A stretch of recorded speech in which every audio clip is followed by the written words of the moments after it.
Good morning to all. Now we are going to see the crystal growth techniques. First of all, why we need crystal growth.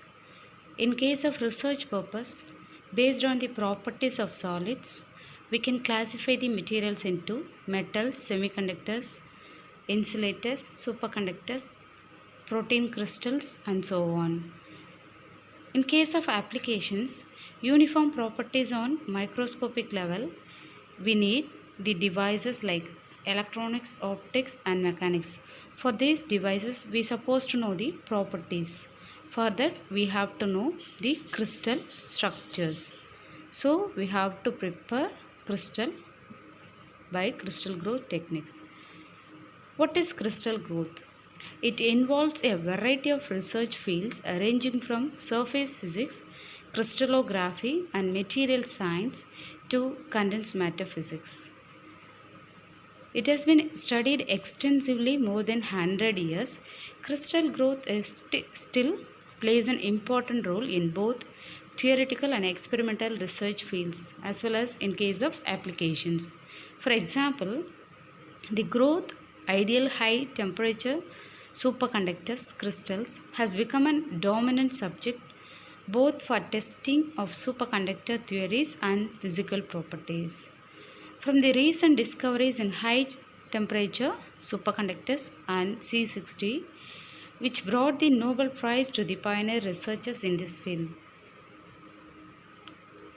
Now we'll see crystal growth and sample preparation. First, we supposed to weigh the material for the preparation. Then it has to be grown. The crystal grown. The next image is grown crystal by some method. It can be a melt growth or solvothermal technique. Then the crystal, that is grown crystal, is cutted for the purpose of applications and it is polished. Then the sample is prepared. This is the general method of crystal growth and sample preparation. Now we'll see the methods of crystal growth. There are three methods of crystal growth. First one is solid growth, that is solid to solid phase transformation occurs in this growth. In case of liquid growth, liquid to solid phase transformation occurs. In case of vapor growth, vapor to solid phase transformation occurs. Now we'll see the different methods of crystal growth techniques. We can classify these metals into melt growth, solution growth, hydrothermal growth, gel growth, epitaxial growth and vapor growth and so on. First we'll see melt growth. The process of crystallization by fusion and resolidification of this material is done in this case. The examples of this metal growth techniques are Zagorski method, Bridgman method, Verneuil method and zone melting method. In that we'll see Zagorski technique. It is a crystal pulling technique from the melt growth based on solid liquid transition driven by the crystal. Seed is considered as a heat sink by which latent heat of solidification escapes and as a nucleation center. By raising the seed slowly, a crystal is pulled from the melt. This is the principle of Zagorski technique. Now we'll see the image of Zagorski method. In that we have a seed holder, seed and crystal relaxed, shoulder, single crystal, that is silicon material, then thermal shield, heater, crucible and a silicon method. Now we'll see the construction of Zagorski method. A seed crystal mounted on a rod is dipped into the molten material, that is silicon material. The seed crystal's rod is pulled upwards and rotated at the same time. By precisely controlling the temperature gradients, rate of pulling and speed of rotation, a single crystal cylindrical ingot is extracted from the melt. The process may be performed in controlled atmosphere and in inert chamber due to non-reactivity of the crystal.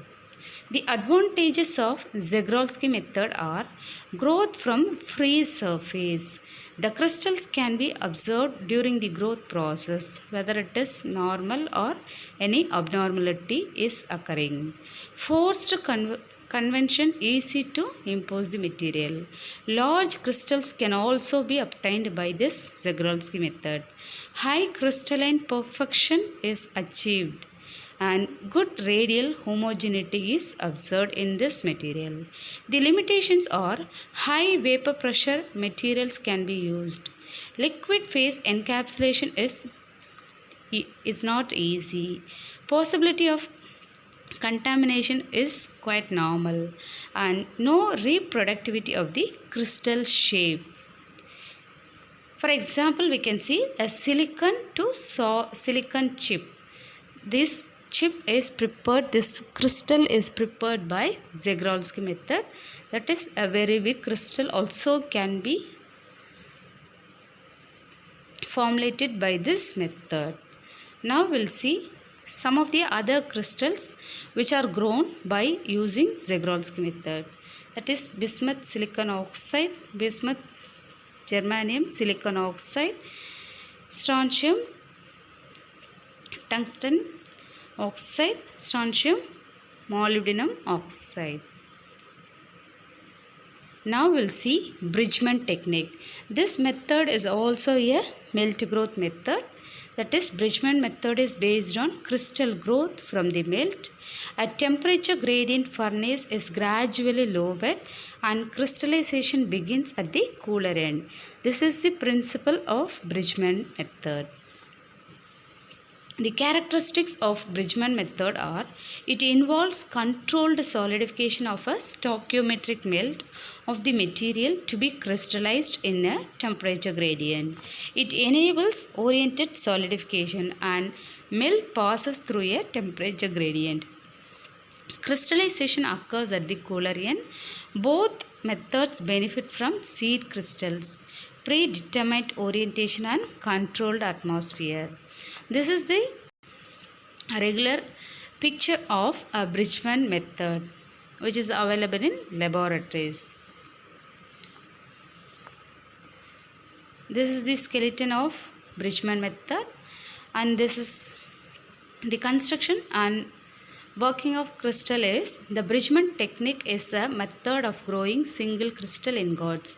It is a popular method of producing certain semiconductor crystals such as gallium arsenide, zinc selenide, cadmium sulfide and cadmium telluride.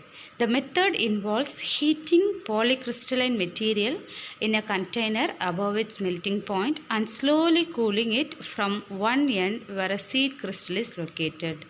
Single crystal material is progressively formed along the length of the container, and the process can be carried out in a horizontal or vertical geometry. The advantages of this method is: the shape of the crystal is defined by the container.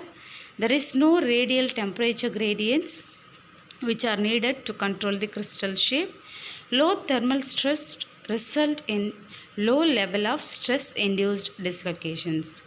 Crystals may be grown in sealed ampoules. Relatively low level of natural convection and easy to control and maintenance.